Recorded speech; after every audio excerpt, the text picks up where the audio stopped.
चला तर पूर्णा नदीवरून नवरोबा ताजे-ताजे मासे घेऊन आले आणि म्हणाले, की याची मस्त अशी झणझणीत चुलीवरची भाजी बनव. म्हटलं ठीक आहे.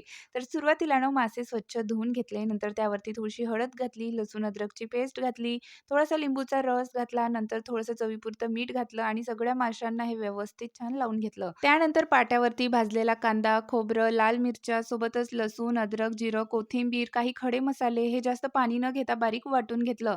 नंतर एका भांड्यामध्ये तेल घातलं, त्यामध्ये तयार वाटण घातलं आणि छान हे परतून घेतलं. नंतर त्यामध्ये थोडासा गरम मसाला, थोडीशी हळद घातली, तेल सुटेपर्यंत हे छान परतून घेतलं. नंतर त्यामध्ये गरजेनुसार गरम पाणी घातलं, थोडंसं चवीपुरतं मीठ घातलं आणि छान याला एक उकळी आणून घेतली.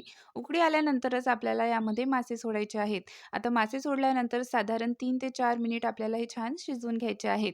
मासे शिजले की वरतून बारीक कापलेली कोथिंबीर घालून घ्यायची, तर मस्त झणझणीत चुलीवरची फिश करी बनवून तयार आहे. तर बाजरीच्या भाकरीसोबत किंवा ज्वारीच्या भाकरीसोबत खायला खूपच छान लागते. नक्की करून बघा. व्हिडिओ आवडल्यास लाईक, शेअर, सबस्क्राईब करायला विसरू नका.